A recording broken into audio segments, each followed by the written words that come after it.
আসসালামু আলাইকুম সবাইকে নতুন আরও একটা ভিডিওতে ওয়েলকাম। আর আজকের ভিডিওটা একটু স্পেশাল। এই যে দেখছেন আমার দৌড়াদৌড়ি, এইটা হচ্ছে গত বছর 15ই নভেম্বরে আমার হসপিটাল যেদিন যাব সেদিনের, মানে আমি রেডি হয়ে অপেক্ষা করছিলাম হসপিটাল যাওয়ার জন্য। তার আগে একটু হালকা ওয়ার্ম আপ করে নিচ্ছি এবং হসপিটাল যাব তার কারণ হচ্ছে ইনশাআল্লাহ আমি যাচ্ছি সিঙ্গেল, ফেরত আসি আমার লক্ষ্মী মেয়েটাকে কোলে নিয়ে। সো সেই সময়ের এই ভিডিওটা। আর এই যে 2জন থেকে 3জন হওয়ার যে জার্নিটা, এই জার্নিটা আমরা দুজনই সম্পূর্ণ মুহূর্তটা আমাদের মতো করে হ্যান্ডেল করেছি।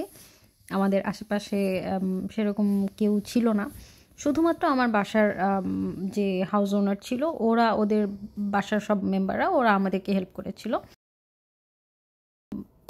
কিন্তু হসপিটালের যে পুরো ব্যাপারটা এবং প্রেগনেন্সির পুরো সময়টা, এটা আমি আমার মতো করেই চেষ্টা করেছি যতটুকু পারি ডিল করতে।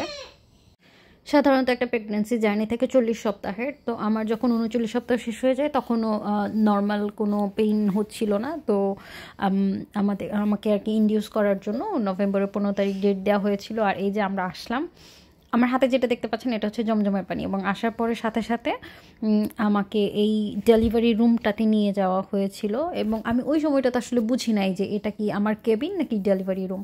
যাই হোক, আমাকে যখন চেঞ্জ করে দিচ্ছিল আমার হাজব্যান্ড তো ভীষণ ভয় পাচ্ছিল, আর পাওয়াটাও বেশ স্বাভাবিক, কারণ এই অভিজ্ঞতাটা আমাদের দুজনের জন্য একদমই নতুন।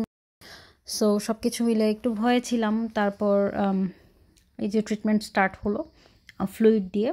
আর আমার যেহেতু ডায়াবেটিক ছিল, তো সব কিছু মিলে এই সিচুয়েশনটাতে আমি এবং আমার হাজব্যান্ড আমরা দুজন আসলে ভীষণই ঘাবড়েছিলাম। 15 তারিখ বিকেলবেলাতে আমি এখানে এসেছিলাম, এবং আজকে হচ্ছে 16 তারিখ সকালবেলা, যখন জানলা দিয়ে পাশে দেখলাম এত সুন্দর ছিল। আর এই যে সামনে দেখছেন ট্রেতে জেলি, আমার আসলে এই জেলিটাই ছিল খাবার, আর কোনো খাবার ছিল না।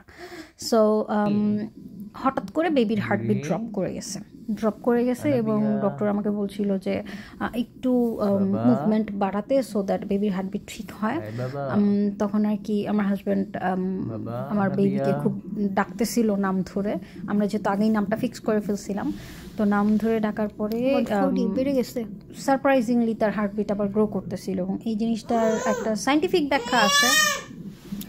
মোরওভার আমার পেছনে যে মনিটর রাখা ছিল, সেই মনিটরে তো সারাক্ষণ বেবির হার্টবিট, আমার হার্টবিট এবং সব কিছু আর কি ভাবে মনিটর করা হচ্ছিল। তো এছাড়াও বাসা থেকে সবাই বারবার ফোন করতেছিল, খোঁজ নিচ্ছিল, যেহেতু আমরা দুজন এখানে একদমই একা। 1 মিনিট, হ্যাঁ।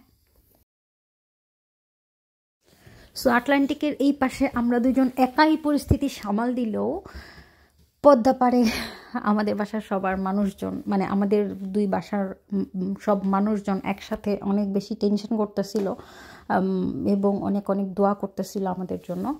এবং আলহামদুলিল্লাহ সব কিছু খুব সুন্দরভাবে সম্পন্ন হয়। এবং এই যে আলহামদুলিল্লাহ আমাদের কন্যা সন্তান প্রথম আমাদের সাথে 17 তারিখ সকালবেলায় আমরা 3জন একসাথে একটা সুন্দর সকাল দেখি।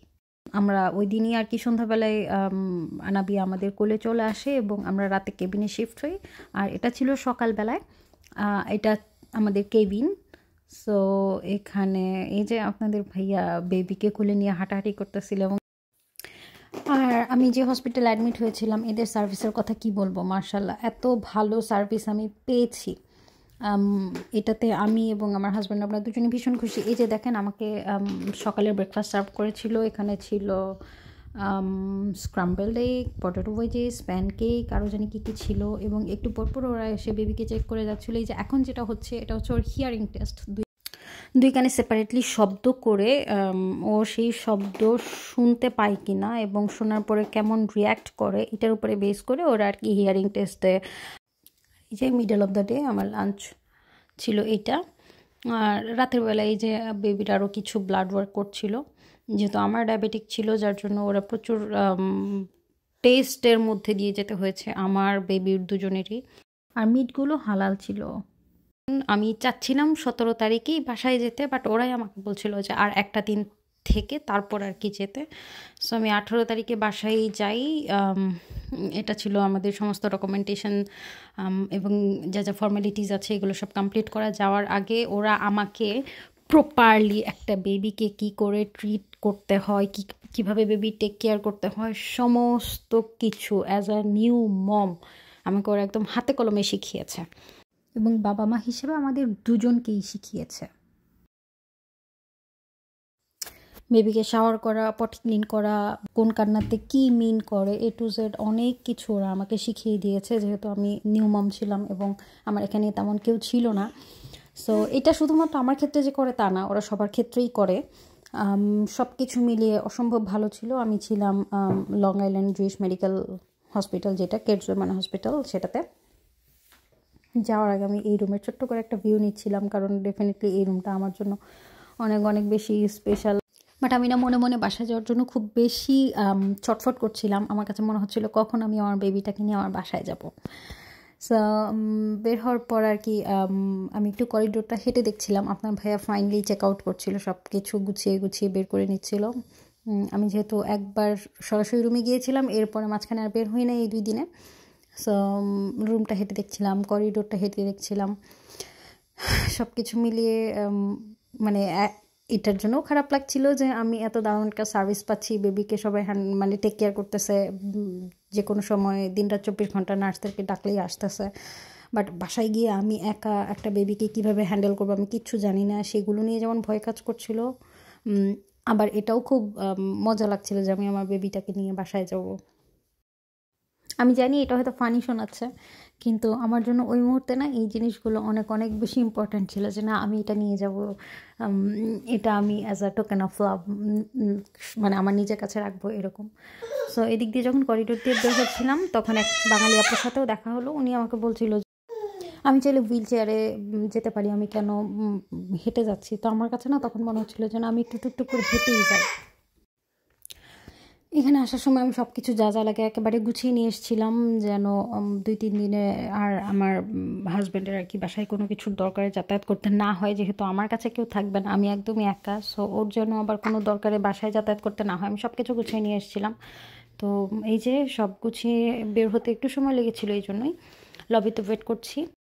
বের হওয়ার আগে খুঁটিয়ে খুঁটিয়ে সব দেখছিলাম, কোথায় কি আছে কি না আছে, কি আসে বিষয়। কিন্তু আসলে যখন আমি আসি তখন এত কিছু খেয়াল করি নাই, কারণ মাথার ভিতরে একটা টেনশান ছিল।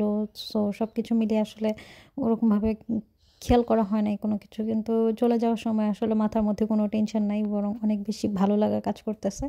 এই কারণে আমি ওকে বলছিলাম যে একটু স্লোলি হাঁটো, এত তাড়াহুড়ার কিছু নাই, একটু আশেপাশে ভালো করে দেখতে দেখতে তারপরে যাই। তো এই কারণে ওকে কিছুক্ষণ আমি বললাম যে তুমি একটু ওয়েট করো, আমি একটু চারপাশটা ঘুরে ঘুরে দেখি। আর দেখেন তার মুখটা ওয়েট করতে বলাতে আর কি তার রিয়াকশনটা কেমন ছিল। তো যাই হোক, পরে আমাকে আর সময় দিল না, বললো যে অনেক হয়েছে, চলো বাসায় চলো।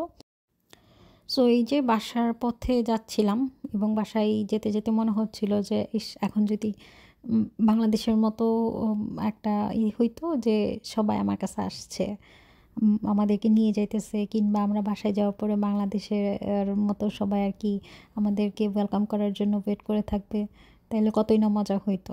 সো এই জিনিসটা নিয়ে যদি একটু মন খারাপ লাগছিল, বাট এখনও যে জিনিসটা পাচ্ছি, আমি আল্লাহর কাছে একটা সময় এটার জন্য প্রচুর প্রচুর মোনাজাত করে চাইতাম এরকম একটা সময়। সো আমি এই সময়টা নিয়েও শুকর আলহামদুলিল্লাহ। আর এই ছিল আমার লাইফের সবচেয়ে স্পেশাল একটা মোমেন্ট। আমি তখন একটু একটু করে রেকর্ড করে রাখছিলাম, যে পরে যদি কখনো সময় হয় ইনশাল্লাহ ভিডিও করে আপনাদের সাথে শেয়ার করব। কেমন লাগলো আমার এই পুরো সময়টাকে ছোট্ট এই 9 মিনিটের একটা ভিডিওতে দেখতে অবশ্যই কমেন্টে জানাবেন। আর যদি কোনো প্রশ্ন থাকে সেটাও জানাতে পারেন। আল্লাহ হাফেজ।